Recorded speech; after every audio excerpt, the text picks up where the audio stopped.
Bom dia a todos, é um prazer ter vocês aqui. É mais uma aula do nosso programa de residência em cardiologia. É um programa que a gente chama que é baseado em evidências. Ele é da Sociedade Mineira de Cardiologia. Eu sou Luiz, eu sou aqui o representante do Hospital das Clínicas da UFMG da faculdade. Hoje a gente vai discutir um pouquinho sobre a cardiomiopatia ritmogênica do ventrículo direito. Quem vai ajudar a gente é o grupo de Poços. Esse grupo ele é liderado pelo nosso amigo e futuro presidente Frederico Toledo da Horto. Não está aqui presente por um motivo muito justo, tá? E o residente que fez esse preparo da aula e vai falar com a gente sobre essa apresentação é o Luiz, meu xará. Importante destacar que essas aulas ficam aí gravadas na TV SMC, que também foi uma iniciativa do nosso grande amigo Haldner. Elas ficam abertas ao público, mas esse é um tipo de aula que é direcionado ao médico, tá, gente? Nós estamos falando de educação médica continuada, e as opiniões que a gente dá durante a aula são opiniões pessoais, não opiniões relativas à instituição. Luiz, vamos lá com você. Vamos lá. Bom dia, gente, primeiramente. Meu nome é Luiz Felipe, sou R1 de cardiologia aqui do Hospital Santa Lúcia, de Poços de Caldas, e hoje, meu preceptor é o Dr. Frederico, e hoje nós vamos falar um pouquinho sobre miocardiopatia ritmogênica do VD. Então, começando só uma definição rápida, é uma doença autossômica dominante que tem a substituição fibrogordurosa do tecido cardíaco. É uma doença que é não exclusiva do VD. Antes a gente tinha a displasia arritmogênica do VD, agora a gente fala desse jeito porque tem o cometimento de VE e a biventricular, que eu vou citar mais na frente. Pode ter uma dilatação e ou uma disfunção do VD associado, tem um envolvimento histológico e tem um envolvimento em alguns exames que a gente faz, principalmente o eletro, o eco e a ressonância, que eu vou citar mais na frente. Falando um pouco sobre epidemiologia, esse dado aqui é do Global Burn Disease, né, que um total de mortes no mundo em 2023, falando sobre cardiomiopatias no geral. Então a gente vê que cardiomiopatias no geral tem um percentual de morte de 0,67% do total de mortes no mundo. Então uma relevância até significativa. Falando sobre a doença, a cardiomiopatia no geral, cardiomiopatia arritmogênica do ventrículo direito, tem uma prevalência de uma estimativa de um caso a cada 2.500 pessoas, sendo uma doença considerada como rara. Tem uma incidência anual de 1 a 3 novos casos por 100 mil habitantes por ano. É uma doença que afeta pessoas de idade média de 30 a 40 anos. É uma prevalência maior em homem que mulher, em 2 para 1. E é a causa de morte súbita em atletas. Tem essa variação de 5 a 20%. E quando a gente pega a sociedade europeia, principalmente os italianos, essa miocardiopatia ritmogênica chega a ser até a principal causa de morte súbita em atletas. Mas quando a gente vem aqui para o Brasil, a gente sabe que a cardiomiopatia hipertrófica tem mais prevalência, mas por isso fica essa variação de 5 a 20%. E aqui, quando a gente pegar as cardiomiopatias no geral, falando sobre alterações genéticas, a gente consegue ver aqui que tem as alterações dos desmossomos. Então, quando a gente pega as cardiomiopatias que são por alterações de desmossomos, a gente tem de 40% a 50%, principalmente a PKP2, a DSP, a DSG2, DSC2 e a JUC. Tem as formas que não são alterações de desmossomos, né, que citam algumas doenças como a miocardite crônica, sarcoidose, e Chagas, por aí vai, e tem as causas desconhecidas, que pode representar de 10 a 20%. Falando especificamente da cardiopatia ritmogênica do ventrículo direito, aqui a gente trouxe aqui mostrando uma prevalência em adulto de 0,078. E quando a gente vê em criança, é muito raro, porque a criança vai ter alteração genética, mas ainda não teve o fenótipo de doença mostrado ainda, porque é uma doença que vai afetando conforme o tempo vai passando. Sobre a fisiopatologia, uma explicação rápida com algumas imagens mais na frente, mas basicamente é uma mutação genética nos genes desmossômicos, né, principalmente o PKP2. Tem essa disfunção desmossômica, né, os desmossômicos são assim, aí eles vão abrindo e vão distanciando, e tem essa perda dessa adesão célula-célula e integridade estrutural, que ativam as vias, né, algumas vias que levam à inflamação, recrutamento de citocinas pró-inflamatórias, e acaba gerando esse tecido fibrótico quando a doença está mais avançada ou fibrogorduroso. Aqui, quando a gente pega essa imagem, a esquerda é um miócito normal e a direita um miócito alterado. Então, quando a gente vê aqui, é o que eu falei. Os desmossomos eles vão se perdendo essa ligação entre eles, vão abrindo esse espaço para ter o crescimento tanto de cultura e futuramente a fibrose, para ter esse aumento desse tecido, a adipofibrogênese, né, que é falado. E em cima a gente tem um corte histológico, mostrando a esquerda normal e a direita até com um pouquinho de fibrose aqui que a gente consegue ver. Eu trouxe essas duas imagens só para ficar mais didático também. A gente pega essa imagem aqui, a gente vê o ventrículo direito e a gente vê que o normal e alterado aqui, ó. Então a gente consegue ver que os desmossomos têm essa infiltração gordurosa entre eles e até a fibrose mais na frente. Aqui é a mesma coisa, essa imagem aqui, ó, mas só chamando a atenção que nessas imagens estão mostrando aqui, mas a via de saída mais comum que tem essa alteração é mais em cima, na via de saída do ventrículo direito. Mas aqui é só para ficar mais didático, mostrando, né, essa alteração fibrótica e gordurosa. Falando um pouco sobre apresentação clínica, né? Como eu falei antes, a gente sabe que antes era chamada de displasia ritmogênica do VD, porque tinha essa alteração que a gente acreditava que era mais só no ventrículo direito, e agora a gente sabe que tem outras formas de apresentação. Mas o padrão clássico clínico mesmo é do VD dominante. Então, o que que vai ser? Vai ser paciente jovem, com história de palpitações, com síncope ao esforço ou por uma emoção muito grande, e o principal problema dela é esse risco de morte súbita, né? Porque às vezes é a primeira apresentação de uma pessoa é essa parada cardíaca, né? Principalmente em TV. E ela pode progredir para insuficiência cardíaca direita, levando a insuficiência jugular, hepatomegalia, edema de membro inferior. Mas aí seria com doença mais avançada. Quando a gente pega na dominância do ventrículo esquerdo, tem algumas ligações com o ventrículo direito, sim, mas basicamente é um ventrículo esquerdo afetado sem o ventrículo direito estar afetado. Tem uns desmossomos alterados, alguns diferentes do clássico, né, do quadro clássico, então aqui a gente pensa em DSP, lamina, doenças laminares. Tem essa substituição também, fibrogordurosa e disfunção, mas, como eu falei, predominante no PE.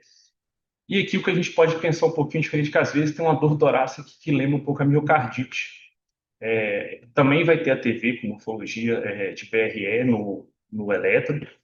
E aqui esse RGE é um Late Gadolinium Exam, é o exame de House tardio do gadolínio que a gente consegue ver a fibrose no ventrículo esquerdo ou no direito, dependendo de onde for afetado. E quando a gente pega aqui a forma biventricular, seria a junção das duas alterações, né? Tanto a parte da IC direita quanto a parte da morfologia do VE, né? Que são alterações estruturais e tudo mais. E aqui eu gosto de falar que pode ser até uma Chagas congênita, né? Como a Lu também me falou, que ele poderia falar que lembra muito um Chagas quando pega na parte biventricular mais para frente na progressão da doença. Fala um pouco sobre alterações que a gente vê nos exames, né? No eletro, eu vou mostrar alguns eletros à frente. A principal forma que a gente consegue ver é a forma clássica. Então, no VD dominante vai ter uma inversão de onda T em V1 a V3. Quando a gente vai pensar na forma biventricular, essa inversão de onda T pode chegar até V5 e V6. Vão ter outras alterações também que a gente pode chamar atenção, né? Como potenciais tardios, um QRS aumentado, um pouquinho alargado, uma baixa voltagem difusa, a TV com padrão de bloqueio de ramo esquerdo, quando acontece assim, a gente vê também que é muito comum, e o paciente faz um Holter com muitas extracístoles ventriculares, né? Aqui fala acima de 500, mas pode ser 1.000, 1.500, por assim vai, 3.000. E aqui eu trouxe alguns eletros. Esse eletro aqui, a GURA, é aquela forma biventricular, a menos clássica. Então a gente vai ver aqui que tem invertida de V1 a V5. Quando a gente pega aqui essa imagem dele, a gente vê que tem um alargamento do QRS um pouquinho alargado com essa inversão de T em V1 a V3. E quando a gente pega a imagem C, que eu não falei ainda, tem uma onda epsilon, que a gente consegue ver em V1 e V2. Essa imagem aqui deixa mais claro. Ó. Então, esse aqui é o padrão clássico, é a inversão de T de V1 a V3. E aqui, quando a gente vê essa onda epsilon, é um achado muito sugestivo da cardiomiopatia ritmogênica do VD, mas é um achado que às vezes não é tão comum, chega a ver só em 15% dos pacientes, mas fica aí para a gente ficar de olho nesses achados. Aqui eu trouxe um eletro, né, uma TV, um padrão de bloqueio de ramo esquerda. A imagem está um pouquinho ruim, mas foi que a gente conseguiu achar, mas te vê que tem essa alteração de parede inferior aqui, D3, não, D2, D3 e AVF, com D1 e AVL positivo. Então, assim, é uma TV com padrão de bloqueio de ramo esquerdo, que seria mais clássico da gente pensar uma cardiopatia ritmogênica VD. Falando um pouco sobre o ecocardiograma, né? O ecocardiograma é um exame que ajuda também, mas a gente consegue ver mais uma disfunção ventricular, né? Quando a gente for pensar na forma de VD dominante, é preferencialmente a direita, a gente vai ver uma cinesia ou discinesia. Quando a gente for pensar no VE, também vai ter essas alterações. A gente pode ver uma dilatação do ventrículo direito no ecocardiograma, às vezes consegue vê até aneurismas regionais do ventrículo direito. E o paciente, não é que a gente consegue ver também a fração de ejeção, mas às vezes a gente pode ver um paciente que não tem uma fração de ejeção reduzida, uma fração de ejeção levemente reduzida, e pode chamar atenção, mas a gente tem também fração de ejeção reduzida. Aqui eu trouxe uma imagem do ecocardiograma, né? A gente pega, eu não consegui botar o vídeo aqui, tentei, mas não consegui, mas aqui a gente consegue ver o ventrículo direito maior, bem maior que o ventrículo esquerdo. Na imagem que a gente conseguia até ver um pouquinho de fibrose aqui, né, pelo ecocardiograma, mas é um exame que ajuda muita gente. Mas se a gente for falar do exame que ajuda mesmo, que é o padrão ouro, a gente teria que falar da ressonância magnética, né? A ressonância magnética a gente consegue ver a dilatação do ventrículo direito, igual está mostrando aqui nessas imagens que eu trouxe. Tem aquele realce tardio de Gadolini, que eu falei mais cedo no VD, que mostra a área de inflamação ou fibrose. A gente consegue ver aneurismas regionais, que são esses aneurismas que a gente vê aqui, que a gente consegue também ver nesse ventrículo esquerdo, nessa imagem aqui, e a gente consegue ver também a acinesia ou discinesia, ou uma contração dissincrônica no paciente que tem essa doença. Aqui eu trouxe outra imagem também que a gente consegue ver o VD bem dilatado, que também até chamando a atenção, que aí tem essas alterações aqui, que algumas pessoas chamam de trabéculas, mas pode ser considerado como aneurismas regionais também, que a gente consegue ver melhor na ressonância magnética. Então, guia bem a gente. E agora falar um pouquinho dos critérios diagnósticos. Essa parte aqui é um pouquinho mais maçante, mas são os critérios modificados da Task Force, né, que teve agora para a miopatia ritmogênica, que é assim, quando a gente define a doença, vai ter dois critérios maiores, ou um maior e dois menores, ou quatro menores de categorias diferentes. Borderline, quando tem um maior e um menor, ou três menores de categorias diferentes, e possível quando é um maior ou dois menores de categorias diferentes. Então, quando a gente for falar um pouquinho de elétrico, a gente for falar da repolarização, o critério maior é aquela que eu citei mais cedo. Onda T invertida nas precordiais direitas, de V1 ou V3, ou além em pacientes com mais de 14 anos sem BRD. Quando a gente for pensar no critério menor, onda T invertida em V1 ou V2, e pacientes com mais de 14 anos, ou em V4 e V6, ou ondas T invertidas de V1 ou V4 em pacientes com mais de 14 anos com a presença de BRD. Quando a gente for falar da condução e despolarização, a onda é epsilon. A epsilon é um critério maior, V1, V2 e V3. E quando a gente for falar de critério menor, aqui seria um eletrocardiograma de alta resolução, né, o PCGAR, são potenciais tardios em um ou mais de três parâmetros na ausência do QRS maior que 110 no eletro. Então, um QRS filtrado, uma duração de posição terminal do QRS menor que 40 volts ou maior que 38 milissegundos, uma média da raiz quadrada da voltagem nos últimos 40 milissegundos do QRS menor ou igual a 20. Então, assim, é um eletro que o eletro de alta resolução vai dar para a gente esses dados, nós vamos ver, a gente vai conseguir considerar como critério menor ou não. Falando sobre a arritmia, é aquela arritmia que eu citei, que eu trouxe, o eletro, né, uma TV sustentada ou não, com padrão de BRE, com o eixo para cima, que é negativo ou indeterminado em derivações inferiores e positivo em AVL.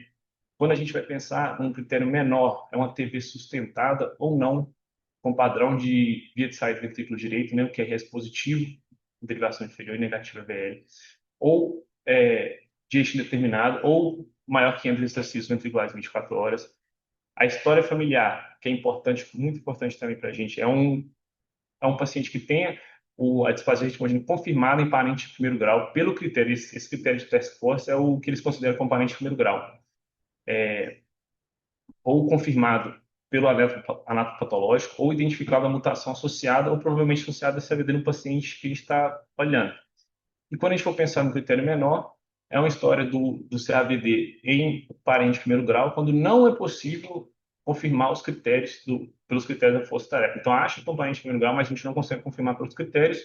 Ou uma morte súbita cardíaca precoce, né, menor que 35 anos em parente de primeiro grau, com suspeita de CAVD, ou CAVD confirmado em anátomo patológico, ou por critérios clínicos em parente de segundo grau. Sobre o eco, critério maior vai ser uma área de acinesia, discinesia ou aneurisma do ventrículo direito, associada a uma via saída de VD maior ou igual a 32, no corte paraesternal longitudinal, e no corte paraesternal na via saída de VD maior ou igual a 36, ou uma variação de área do VD menor ou igual a 33. Então, um desses critérios que eu citei associado a uma acinesia, discinesia ou aneurisma do VD. Critério menor vai ser uma área de acinesia ou de cinesia do VD associada a um dos seguintes, né, que é o mesmo que eu falei antes, só que menor, né? Então, maior ou igual a 29, menor que 32, e maior ou igual a 32 e menor que 36, ou uma variação diária do VD, né, maior de 33 a 40. Quando a gente for falar de ressonância magnética, né, um critério maior seria essas mesmas alterações estruturais, né, cinesia, discinesia, a contração sincrônica associado a um índice de volume diastólico final do VD maior ou igual a 110 em homens, ou maior ou igual a 100 em mulheres, com a fração de ejeção de VD menor ou igual a 40.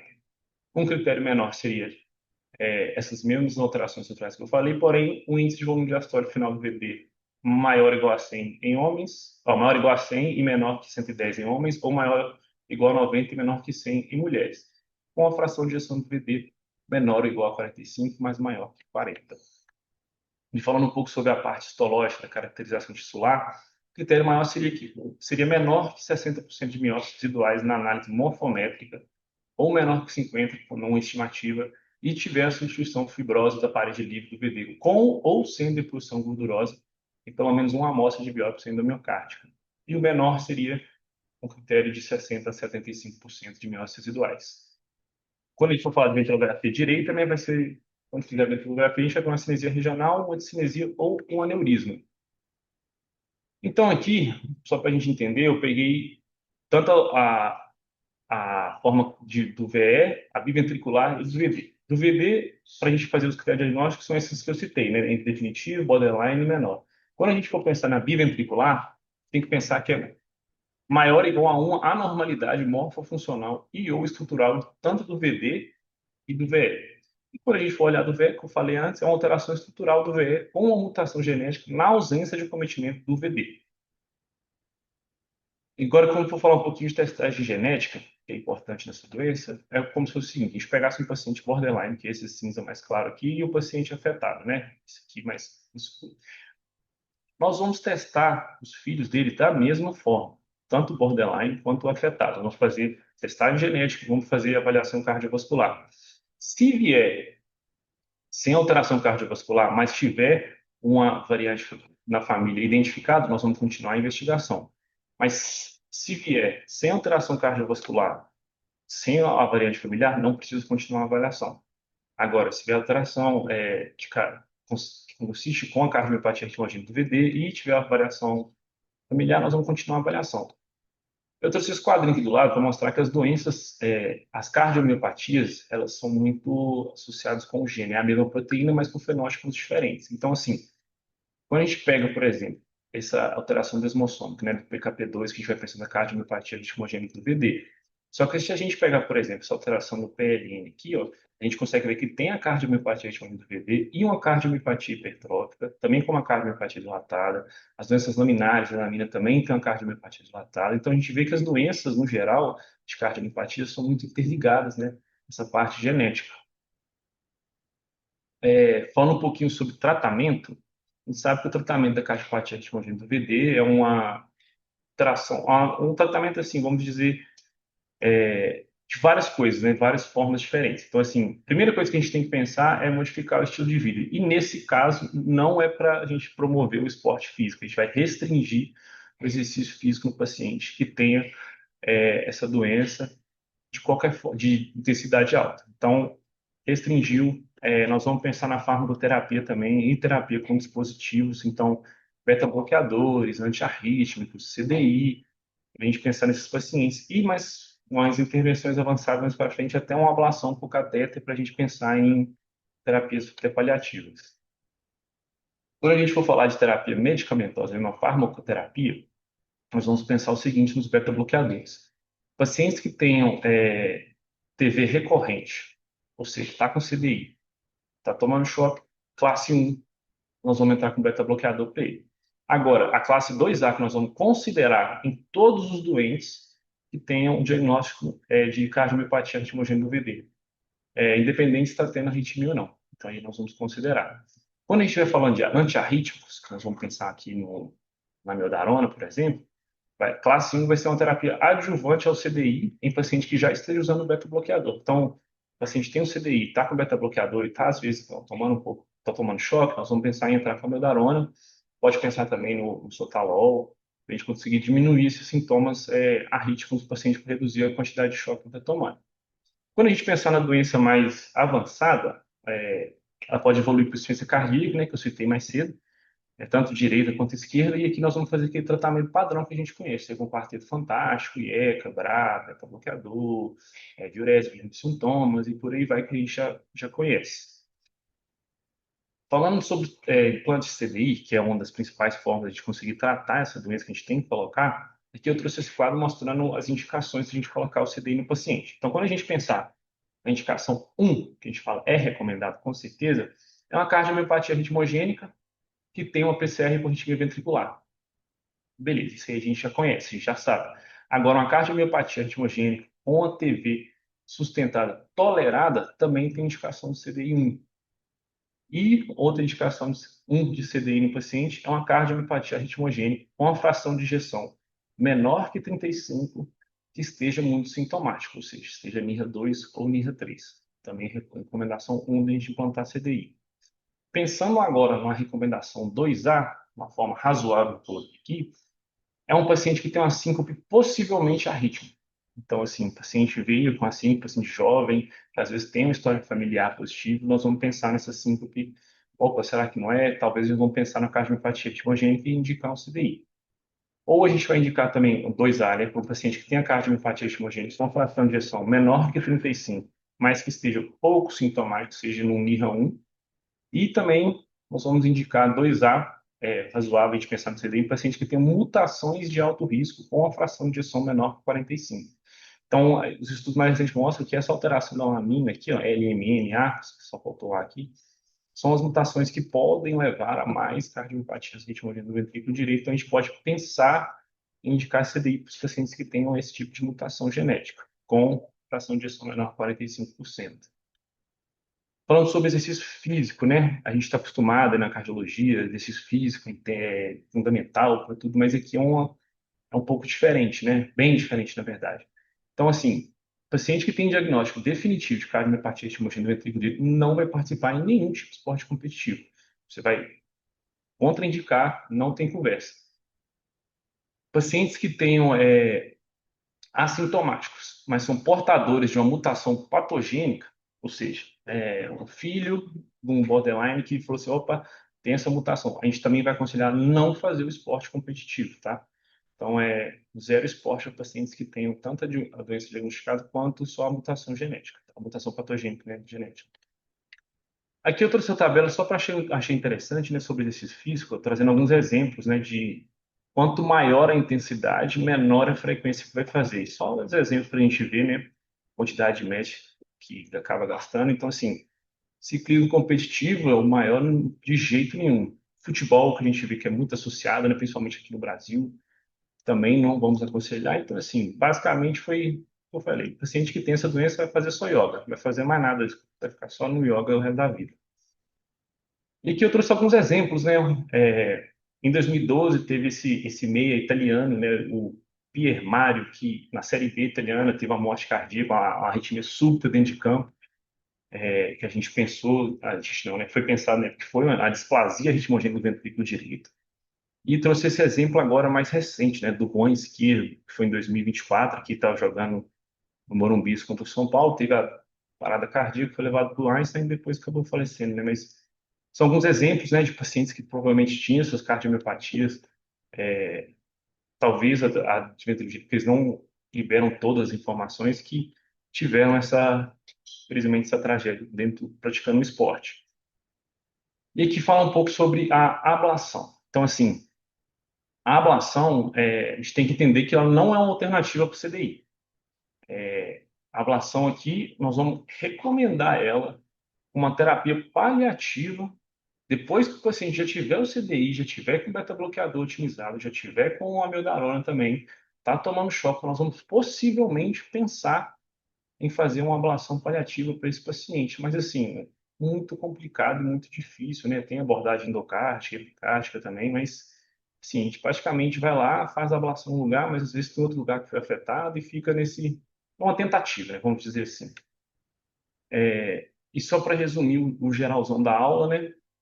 Então a gente vai pegar um paciente, né, um jovem, provavelmente homem, tava, dá um exemplo aqui no Brasil, estava jogando uma bola, ou teve uma emoção muito grande, ou só se enfocou, chegou para a gente pediu um eletro, viu que tinha um eletro, que é uma inversão de T, né, em V1 e V3. Aí nós vamos correr atrás, vamos fazer teste genético, vamos pedir ressonância, vamos pedir eco, para a gente ver se consegue entregar nesses critérios de força-tarefa. Depois que fez, tem estratificação de risco, vamos identificar fator de alto risco, né, que novamente a genética é muito bom, ajuda bem, e nós vamos entrar para o manejo, né? Vamos fazer terapia medicamentosa, restrição de exercício, vamos pensar possivelmente no CDI ou na ablação paliativa mais para frente. O problema assim, da ablação a gente não usa muito porque acaba que é uma doença que antes de chegar no estágio muito avançado, infelizmente acaba levando as pessoas a óbito, então muito pouco usada. E uma reavaliação periódica do nosso paciente. E minhas take home messages, né, para deixar uma mensagem para vocês é o seguinte: é uma doença autossômica dominante. É uma doença que antes a gente chamava até de displasia ritmogênica do ventrículo direito, né? Mas a gente tem que entender que ela não é exclusiva do ventrículo direito. Então, tem as formas só do VE e ventricular. É um diagnóstico difícil, né? Que a gente tem que requerer uma excelente anamnese, né? Porque a gente tem que entender a história familiar, tem que entender a parte da descendência italiana também, que associado a exames de imagem específicos fica difícil, mas que às vezes os exames de imagem ajudam a gente bem. A gente tem que lembrar dessa doença sempre que a gente pegar uma síncope ao esforço em pacientes jovens. Tem que lembrar também que depois de diagnosticado ou feito teste genético que tenha a mutação patogênica, o exercício físico de alta intensidade é contraindicado. Não tem conversa. Tem que entender também que o tratamento medicamentoso visa reduzir sintomas. O CDI é uma ótima opção para a gente tratar essa doença. E a ablação ainda não é muito usual nesses pacientes, porque foi o que eu falei, né? Às vezes não consegue chegar ao ponto de fazer a ablação, porque infelizmente é uma doença de reentrada que fica lá, afetando o nosso ventrículo e às vezes não chega a usar. Essas aqui são as minhas referências e muito obrigado. Parabéns, Luiz. Excelente, viu?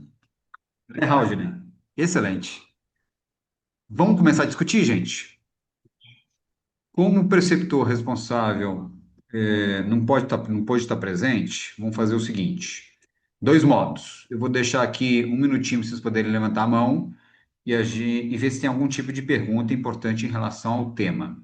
Se não tiver, Lu, Marcélia, Haldner, quem tiver aí, Ernesto, o que eu posso fazer é tipo um bate-bola. A gente fala da parte de suspeição clínica, dos critérios, e vai em ordem, né? Critérios diagnósticos, depois a gente fala dos métodos diagnósticos, e por fim a gente fala de tratamento, até para poder organizar aqui esse conhecimento.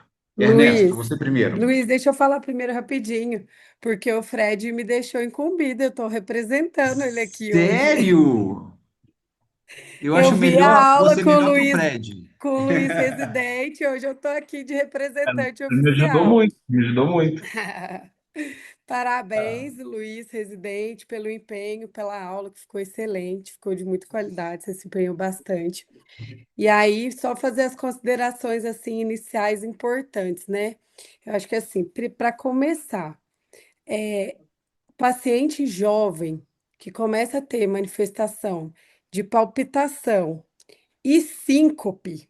Se o paciente tem síncope no esforço, gente, é quando a gente faz a aula de síncope, né? Que é uma manifestação de gravidade. Toda vez que o paciente começa a ter sintoma no esforço físico, a gente tem que ligar um alerta de investigar, né? E aí você fala, nossa, no mundo das palpitações, que é muita coisa, quando eu vou pensar que pode ser uma doença tão grave assim?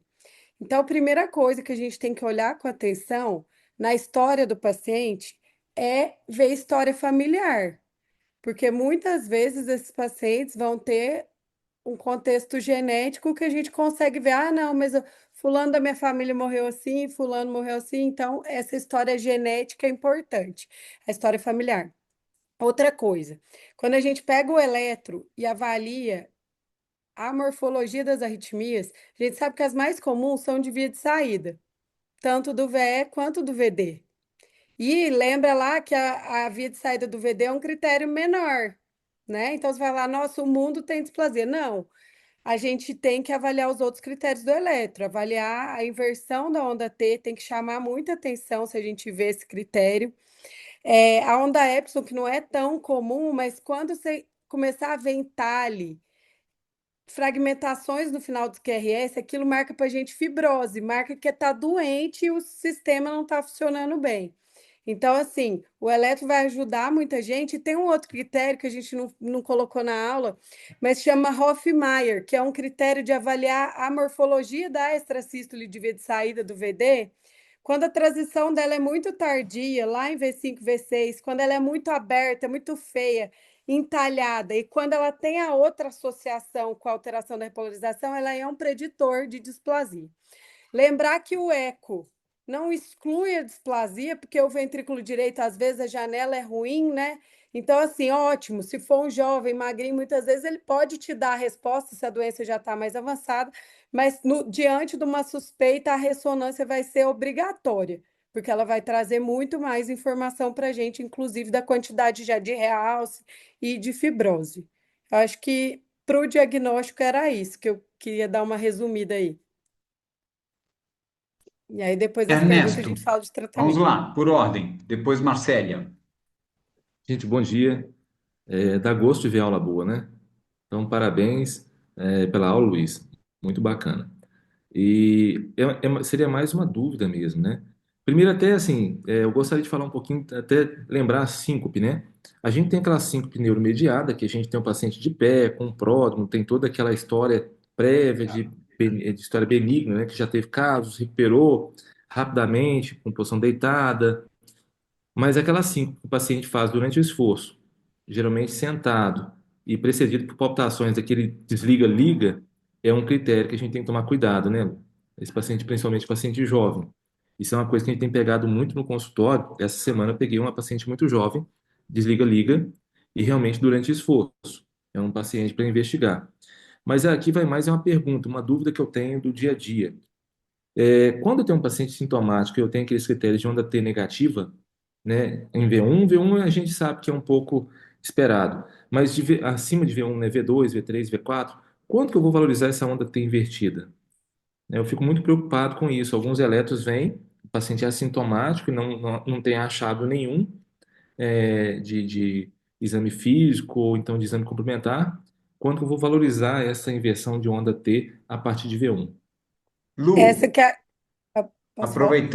aproveitando essa pergunta então do Ernesto, responde também a diferença da síncope, que a gente fala de exercício, né? Durante o esforço e pós-esforço, tá bom? Que todo Exato. mundo confunde. Vamos lá. Isso aí. Uhum. Então, a primeira do eletro, né? A inversão de onda T de V1 a V3. A gente sabe que tem um padrão, que é o padrão da idade, né? As crianças têm esse padrão, que, Uhum. em geral, por volta de 15, 20 anos, isso tem que reverter e ir até V1. Mas não é raro, às vezes, uma reversão mais tardia. Tem pessoa que é rígida que lá para os seus 30 anos só que vai fazer essa reversão. Então, eu acho que a gente valorizar o eletro alterado de acordo. Exato, é raro a gente ver cardiomiopatia ritmogênica antes dos 20 anos. Inclusive, né? Porque assim, o efeito do estresse, do exercício físico, do desgaste ali na junção ao longo da vida, que vai fazer quem tem o genótipo desenvolver o fenótipo.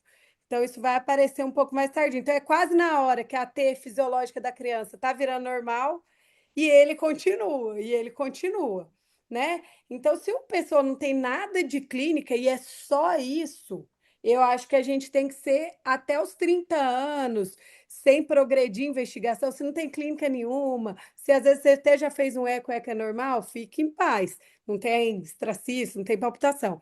Agora, se diferente, é uma pessoa sintomática, já passou dos 20 anos e está com essa alteração persistente, ele é um critério para ele, então tem que prosseguir a investigação. Lu, Sobre a então é a síncope, manutenção do padrão juvenil de repolarização. sim, porque é bem o padrão juvenil, né? Ok. E a outra coisa, a síncope do esforço. A síncope do esforço, né? E a síncope pós-esforço. O que que a gente sabe? A síncope vagal pode acontecer no momento que a gente breca o esforço. Quando a gente está fazendo esforço súbito e para de uma vez, a gente tem os predomínio vagal em cima do simpático que estava muito ativado, e você pode ter uma síncope vagal.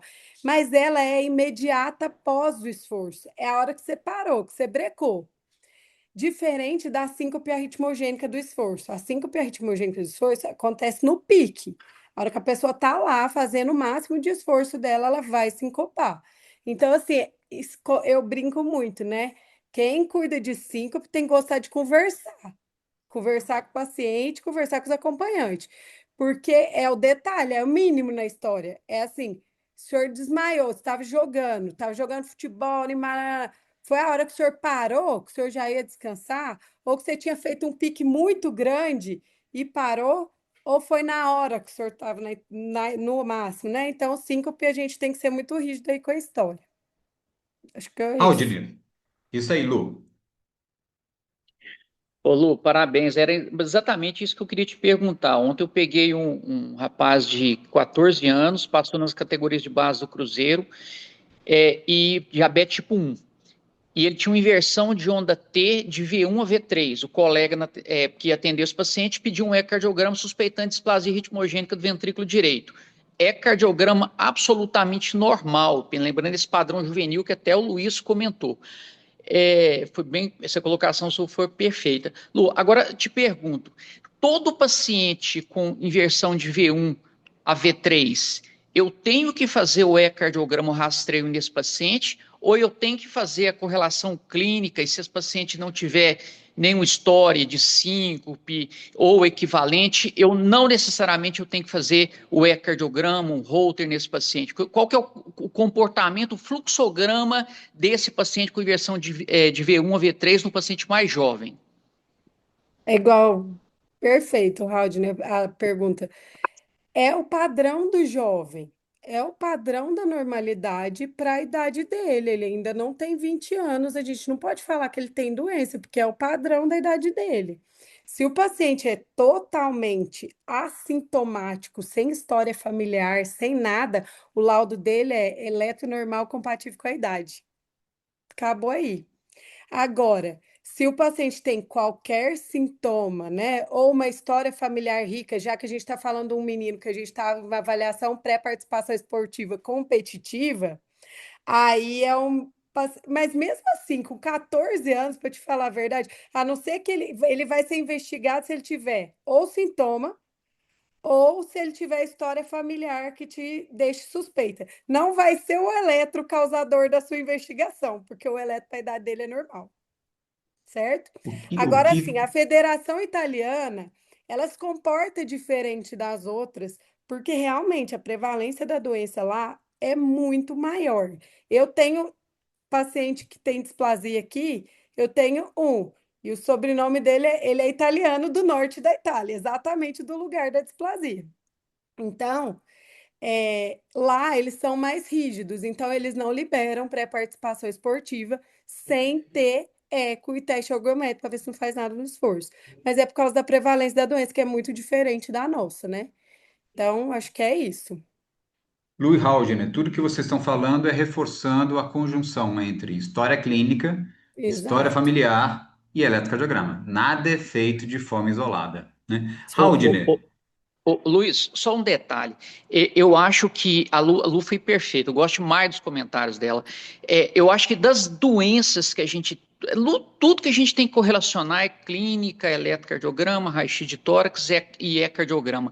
Mas se tem uma doença, Lu, que eu sempre valorizo com os residentes, a gente fazer essa sempre mais do que talvez as outras doenças, é a suspeita de displasia ritmogênica do ventrículo direito. Porque você tem um paciente que pode ter um sintoma borderline, um eletrocardiograma que pode ter esse padrão juvenil, e aí você faz um eco, você vê lá aquela dilatação do ventrículo direito, às vezes você não valoriza aquela dilatação da via de saída, a redução da fração de ejeção do ventrículo direito, e fica por aí. Nós temos que entender que esse paciente com alteração, essa correlação clínica, eletrocardiograma, e ecocardiograma, principalmente com essa disfunção de ventrículo direito, ali, aquela dilatação na via de saída, queda da fração de ejeção, às vezes até uma disfunção diastólica associada, você tem que dar sequência no fluxograma desse paciente. Ele não pode parar por aí.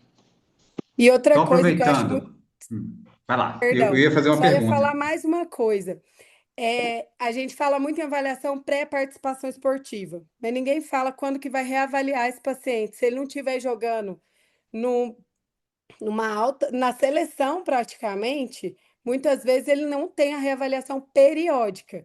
E aí a displasia tem toda a diferença, porque ele vai desmascarar. Se ele começar a fazer e estava alguma coisa borderline ali, ele vai abrir a doença. Então, essa reavaliação periódica também é muito importante, né? É sobre isso que eu queria comentar, Lu, porque aí aproveitando o Haldner também, sobre desmascarar a doença, vocês já escutaram que para mim é um erro da interpretação da displasia ritmogênica do VD induzida pelo exercício físico. Na Uhum. verdade, ela não é induzida pelo exercício físico. Você tinha uma cardiopatia genética e a expressão fenotípica foi ali facilitada pelo exercício físico. Então, o exercício físico, gente, não dá displasia do ventrículo direito.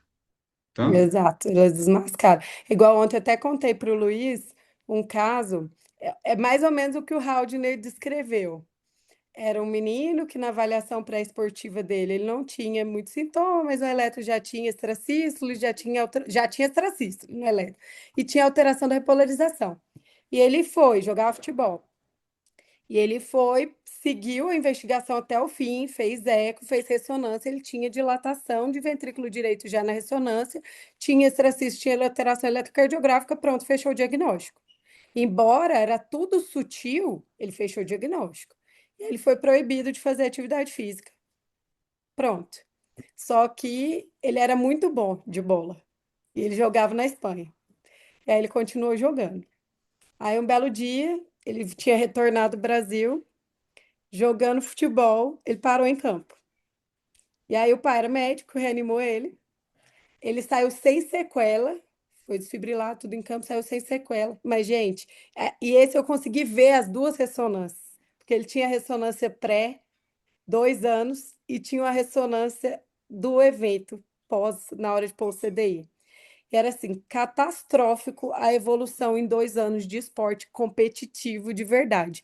E esse menino pôs CDI, era tempestade elétrica e foi para ablação. E aí eu saí do Encore e eu acho que esse menino eu acredito que tem evoluído para transplante mesmo, porque Uhum. fibrosou tudo, né?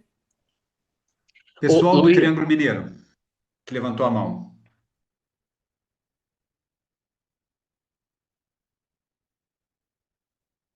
Pessoal do Triângulo,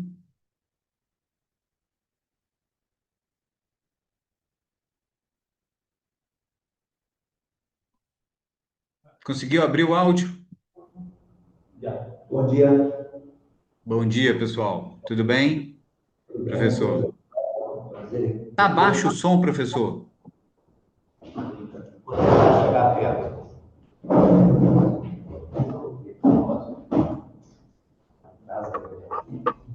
Bom dia. Bom dia. Dá para ouvir bem aí? Dá. Ok. Meu nome é Zé Geraldo, prazer a todos aí. Eu queria fazer uma pergunta a todos os colegas. Eu tenho um jovem de 18 anos que vem para uma avaliação, ele passa para ser um atleta profissional no campo de futebol, obviamente, e ele tem um eletroconversão sem sintomatologia e sem passado familiar, com eletroconversão de onda T de V1 a V4, teste de esforço normal, eco normal. A pergunta é, vocês seguem numa investigação por ressonância ou vocês dão um atestado liberando esse paciente para o procedimento do futebol? Professor, só uma dúvida antes da Lu responder, tá? O atleta é negro? É branco. Branco. Aliás, Ok. isso é uma frequência relativa em meu consultório, porque nós estamos na divisa com São Paulo. Nessa região do Triângulo Mineiro, vários jovens são recrutados pelo Palmeiras, pelo Santos e assim por diante, e acontece isso. E às vezes até eles vêm de lá porque o colega de lá pede uma avaliação cardiológica com essas manifestações. Esse é o primeiro ponto. O segundo que eu queria dizer é que nós precisamos esquecer um pouco de jovens também, porque essa cardiopatia ocorre também em pacientes idosos. Eu tenho 2 professores da nossa universidade que tiveram síncope, um dentro do consultório e o outro chegando ao consultório, e o diagnóstico, os dois, um com 53 e outro com 57 anos, com diagnóstico de displasia ritmogênica do ventrículo direito. Obviamente, é uma doença que acomete também pacientes mais idosos, né? Lu, reforça para a gente o conceito da pré-avaliação de atletas jovens. Nós estamos falando de atletas de competição, coisa que eu já fiz muito e faço ainda, entre 15 e 20 e pouquinho anos de idade, que tem inversão de onda T. Algumas vezes vai até V4, dependendo da posição que você coloca o eletrodo, e que não tem clínica, não tem história familiar de doença cardíaca. Então, eu acho que a última 15 dias atrás, inclusive, a gente conversou um pouquinho sobre isso, porque era no contexto da hipertrófica, né? Eu acho que essas duas doenças chamam a gente para o jovem que quer fazer atleta, porque é a causa de morte súbita não isquêmica aí nos jovens. Enfim, é aquela história. Primeiro, história clínica. Não tem história clínica de nada, assintomático, história familiar negativa. Ótimo. Segundo, o eletro ainda está no padrão da idade dele. Então, ele não tem doença. Ele pode fazer o exercício dele. E ainda mais quando, que às vezes por cautela, já foi feito até um teste ergométrico e um eco desse paciente, então a gente está completamente tranquilo quanto a isso e não faria ressonância nesse menino. Não A tem não indicação, ser que gente. algo, exato, de jeito nenhum. E ele é igual assim, a não ser que alguma coisa mude na história dele, mas por hora não tem indicação, né? E E o lembrar, né, que o teste confundimento, ergométrico. Lu? Oi? E o confundimento disso com cardiomiopatia hipertrófica, que o eletro é completamente diferente. Exato, né? O que que a gente, a miocardiopatia hipertrófica, a gente tem as alterações muito de amplitude do QRS, né? É muito músculo. Então, a gente vai ter ondas R amplas, aquelas alterações de repolarização, muitas vezes, com aquele padrão de strain, né? Então, a gente tem R ampla quando tem hipertrofia septal ali de V1 a V3, onde você não esperava tanta onda R. Então, o eletro da hipertrófica é diferente. Quando você olha naquele eletro, você fala: não, esse eletro é doente. Essa pessoa vai. É o jovem que não te deixa dúvida se ele é normal ou se ele é doente. Você olha e fala: não, esse aqui tem que prosseguir para o exame de imagem, que esse eletro aqui não tenho dúvida. É igual assim: não existe miocardiopatia hipertrófica com eletro normal. Isso. Alguma doença que ele eletro te chama atenção. Ah, às vezes é um Yamaguchi que tem só alteração da repolarização lá na ponta, mas é um eletro doente, né? Eletro sempre muda antes do eco, né, Haldner? Sempre nessa hora. Pessoal do sul de Minas, lá de Poço de novo, que levantou a mão. Ei, Luiz, Mogi, eu ia falar aqui para você ver, né? O Fred estava de férias, o Luiz fez uma excelente apresentação sem precisar de tomar esporro, sem ninguém xingar ele, a Lu, bem tranquilo. Mas a aula ficou muito boa. Mas eu estava com uma dúvida que eu acho que a Lu já até respondeu. Teve uma paciente nossa aqui, Lu, que ela tinha uma clínica que não era muito, uma paciente jovem, tinha uma clínica que não era muito sugestiva. Mais ou menos, assim. Ela teve uma TV e tal. E aí ela fez o eco dela, o nosso ecocardiografia, esse aqui até o Haldner talvez já tenha visto alguma coisa parecida, né? Tinha padrão de infiltração gordurosa e ele suspeitou pelo eco. Ela tinha uma TV. Teve uma TV. E é só que a Tá, clínica não fechava todos os critérios. E tá. ela tinha padrão. E aí a paciente foi para ressonância depois, investigou, ficou acompanhada por Januse. Acabou que depois fechou para Chagas. Não tinha um padrão de displasia do VD. Mas a minha dúvida era o seguinte: se essa paciente fosse jovem, aí depois você respondeu, né, sobre a progressão dessa doença. Você fez esse primeiro eco, não fechou o diagnóstico no primeiro momento, você repetiria esse eco? Como é que você faria esse acompanhamento desse paciente? Essa paciente sua já tem, assim, um sinal bem mais grave, né? Porque ela teve arritmia documentada. Então, para começar, a gente vai prosseguir a investigação, mas antes de ter certeza até de que doença que ela tem, eu já penso na prevenção de morte súbita para ela. Então, a gente já vai conversar sobre CDI. Ah, a TV foi bem tolerada ou foi mal tolerada? Se foi bem tolerada e ela tivesse um coração estruturalmente normal, que não era o caso, dava até para tentar estudo. Mas você já me falou que o ventrículo direito era doente. Então, como ela tinha disfunção e TV, ela ia ganhar um CDI, né? E aí nós ia CDI. progredir a investigação da causa. Mas é igual assim, no, no- eu lembro muito isso. Quando eu vi o paciente com displasia, era exatamente eu ver um chagásico sem sorologia de Chagas positiva, porque a progressão é tão agressiva quanto, é tão fibrosante tanto. São os grupos dos doentes que mais tomam choque terapia apropriada. Então a gente brincava, eu falei com o Luiz ontem, ele falou, o Janus me falou a mesma coisa, que é Chagas congênito, porque a progressão, a fibrose, a arritmia é muito grande. Agora sim, a sua paciente, eu acho que eu não teria dúvida já de bater o martelo dela da doença, porque ela tem TV. Se tivesse sorologia para Chagas negativa, ela ia ficar com critério de probabilidade, não ia, se não preenchesse todos os maiores e menores, mas ela ia ficar como cardiomiopatia ritmogênica provável, mesmo que eu não tivesse todos. E aí eu ia ficar acompanhando o eletro dela para ver se ela mudava, repetindo o eco para ver se a disfunção progride, se ela ganhar um CDI compatível, até a ressonância dela eu podia repetir depois. Mas ela não ia perder. Agora, como ela tem um diagnóstico outro, que é a doença de Chagas, né? Então, acho que assim, se ela não fosse Chagas, a gente ia insistir nela pontuar mais critério. Mas se ela tem um diagnóstico provável, ela fica assim. Os nossos prontuários muitas vezes fica assim. CAVD provável, porque ela não fechou todos ainda. Mas se você acompanha, daqui a pouco ela faz o outro critério no eletro, o eletro piora, o ECGAR piora. Ô, Claudinei. Lu, é tão desafiador. Essa pergunta foi excelente, adorei essa pergunta. É tão desafiador, né, Lu? Você tem lá, e o Luiz vive isso muito aí no HC. Você tem um ventrículo direito com a disfunção sistólica, você tem lá a ponta ou terço médio apical ali dilatado, às vezes com movimento cinético. Mas você tem que dar a dica pro cara, porque quem gosta de ventrículo direito é doença maligna. Doença benigna Sim, não gosta de ventrículo direito. Você tem uma coisa que mata a disfunção, é igual câncer, é, doença no lado direito. Câncer do lado direito do coração é maligno. Então, doença maligna gosta do ventrículo direito. E quem gosta do ventrículo não tem direito, dúvida. método de marcha é ressonância magnética. A Lu, você comentou bem aí. Eu realmente eu ficaria. Quando ele citou o caso, espessamento gorduroso, e sabe o que me chama a atenção também, Lu? A gordura pericárdica é uma coisa que a gente avalia pouco. Mas no paciente com displasia ritmogênica, vamos tirar essa questão de VD, ela é mais espessada.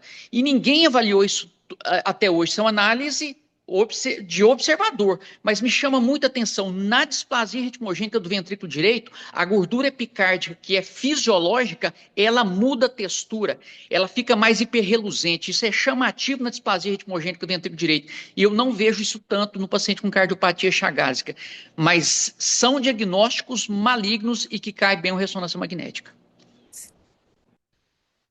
Perfeito. Pessoal, Muito mais bom. perguntas para a gente Posso poder falar fechar. enquanto isso, enquanto alguém levanta a mão? Pode? Tem uma outra coisa, do grupo de postos que ajudaria muita gente, né? Que eu acho que a gente não pode esquecer. Eu sei que a gente está numa realidade SUS, que a gente tem uma restrição de dinheiro, mas essa paciente, se ela ficou no limbo aí e não fosse Chagas, a gente pediu um perfil de painel genético para miocardiopatia para ela. Porque às vezes essa paciente vem com mutação, desmoplaquina, desmogleína, filamina, lamina, e aí pronto. O contexto dela é esse, e a partir daí, inclusive, a gente consegue ajudar a família dela. Porque se a gente achou mutação positiva correlata com a doença nela, às vezes é mãe, tem filhos, tem irmãos, e aí a gente rastreia a partir do caso índice, né? Então, hoje a gente não pode esquecer. Eu sei que muitas vezes na nossa realidade SUS, a gente tem essa dificuldade que ainda não é tão acessível, mas pensar que isso pode mudar o destino das famílias quando a gente pensa, né? Inclusive o destino de implante de CDI, né, Lu? Sim. É Nós igual eu estava começamos a no congresso essa entender. semana que estava muito bom, que a gente está mudando isso, né? Agora, cada vez mais a medicina de precisão, a gente conhecer o gene que o paciente tem a mutação, a gente tem score de classificação de acordo com o tipo de gene, inclusive com o tipo da mutação. Por exemplo, a mutação truncada, que é quando ele acumula mutações do mesmo gene, ele tem a tendência de ter um perfil muito mais maligno de doença. E aí, por isso que entrou na diretriz europeia já, para um grupo de mutações, a fração de ejeção, a diretriz europeia fala em 50 até, redução menor que 50, com mutações específicas, você já implantar CDI prevenção primária, que a evolução é muito rápida. E a ressonância, né, que a gente no VD, a gente fala muito da fibrose, da fibra gordurosa, mas lembrar que tem um padrão na ressonância para as miocardiopatias arritmogênicas, que é aquela fibrose ring light que dá a volta no ventrículo todo, quase circunferencial, que é um marcador de mortalidade alto também. Pessoal, mais perguntas para a gente poder aí ir finalizando a aula. Estamos praticamente terminando. Marcélia,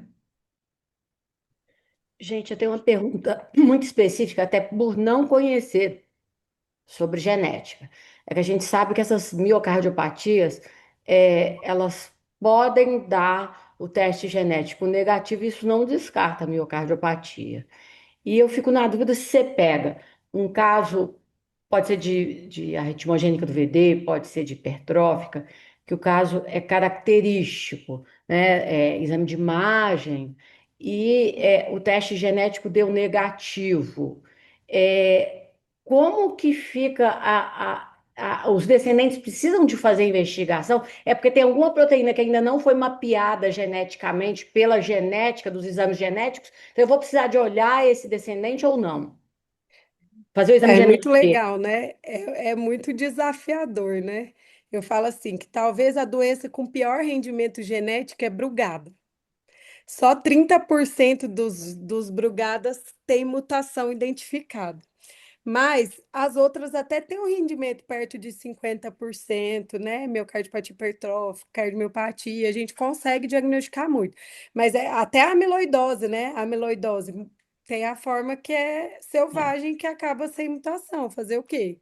O que que a gente faz? Primeira coisa, só tem um sentido eu rastrear a mutação desde que eu conheça ela. Então, o caso índice, que em geral é o caso mais grave, o caso que teve a TV, que é CDI prevenção secundária, ele é o mais grave.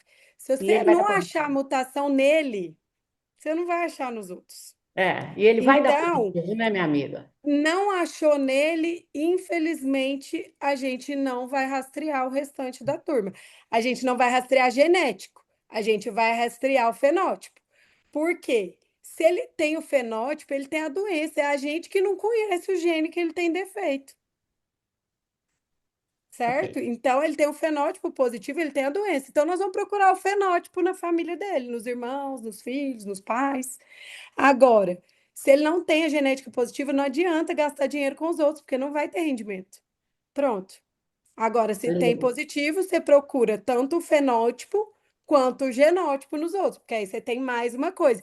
E, por exemplo, se o familiar é genótipo positivo para mutação de desmoplaquina, você fez no filho, o filho é negativo, acabou, liberta esse menino. Se ele quiser ser jogador de futebol, ele vai, porque ele não tem a mutação do pai. O pai tem a mutação, é doente. Ele não tem a mutação, acabou, ele não pegou a doença, né? Então, a genética tem essa característica, assim. Na displasia, ela é muito interessante, ela é muito importante, que ela te ajuda mesmo a libertar os filhos, né? Se o mutado tem e o filho não tem, segue a vida, né? Lu, Obrigada. você acabou de dar a maior dica sobre triagem genética na cardiopatia genética, tá, gente? Isso serve para cardiopatia dilatada com fração de ejeção reduzida, que a gente chama de idiopática, serve para as canalopatias, serve para cardiopatia hipertrófica, serve para displasia de arritmia homogênea de VD, entendeu? É o mesmo conceito, tá? Em termos de você ter o gene, quem você pesquisa, quem você não precisa mais a partir dali pesquisar, entendeu? Quem que é o probando, como é que você faz a sequência, guardem esse conceito para todas elas, tá bem? Vamos fechar, são 8h30. Eu acho que a gente já discutiu bastante, não foi? Pessoal, obrigado pela aula. Aí, Lu, mensagens finais. Luiz, um agradecimento e mensagens finais também. Vamos lá. Vamos lá. Parabéns mais uma vez, Luiz, pelo empenho e pela aula. Vou falar para o Fred que você não precisou tomar puxão de orelha. Que foi tudo ótimo, excelente. É igual, eu acho que assim, a gente não tem que ter medo dessas doenças tão graves. A gente tem que ter atenção e respeito. Porque muitas vezes, com uma história muito bem colhida, um eletro bem analisado, a gente consegue acender a luz. Então, não é medo, é respeito. Isso aí. Luiz, É, não, só queria agradecer de novo, né, a oportunidade de estar aqui discutindo. Agradecer o Marcel, que me ajudou muito na aula, agradecer a Lu, a gente sabe como é que é corrido o tempo hoje em dia, e ela conseguiu me ajudar muito, o do Januse também, o Fred. E só queria confessar que quando eu peguei esse tema, primeiro eu fiquei assim, nossa, mas é uma doença rara, a gente fica até meio desanimado, mas aí quanto mais você estuda sobre a doença rara, mais você vê que você não sabe nada, né? Aí você vai vendo que tem alteração de eletro, tem isso, tem genética, e aí aquele mundo vai abrindo, na hora que você estudou muito mais do que deveria e vão para dentro. Mas só queria agradecer mesmo e a oportunidade de novo, a segunda aula que eu apresento esse ano, e muito obrigado por todo mundo que me ajudou. Uma fechado, frase para Luiz. complementar isso aí, Luiz, é assim, ó, a gente só dá bom dia para quem a gente conhece, né? Por É, isso que muitas doenças falam lá, ah, é rara, rara, nunca vi, mas é porque você não é, conheceu, às vezes é ela só, passou, então. só um outro detalhe também. A gente está com a paciente aqui, até que falei com ela ontem, a gente estava com a paciente que vai fazer um estudo eletrofisiológico na semana que vem. Aí eu estava apresentando uma para o Januse, eu falei assim, ah, Januse, até que aquela paciente lá, aí ele é mesmo, né, rapaz? A gente foi vendo, aí foi vendo com detalhe, aí mudou todo o caminho que ia fazer com ela por causa dessa apresentação que a gente vai estudando, vai lendo, vai repensando, vai vendo com detalhe os critérios. Então, Tá assim, passando. Entrou no tava. lógico diferencial, Então, assim, 45 do segundo tempo. foi. Mas muito obrigado de novo, né? Lu, então só complementando, se você não estuda esse tipo de doença, porque a gente quer estudar dislipidemia, hipertensão, É, obesidade, doença coronariana, né, fibrilação atrial, você não faz diagnóstico, gente. Então a gente estudou displasia congênita, canalopatias, hipertrófica e um monte delas. Exemplo disso, Haldner, você fez aí, você e o grupo, 4.000 ecocardiogramas em Poços de Caldas as 2 semanas atrás. Quantas cardiomiopatias hipertróficas vocês descobriram? 8. 8 para Olha, 4.000, 1 para 250. É isso. Se você não conhece, você não faz diagnóstico. Tá bom? tudo.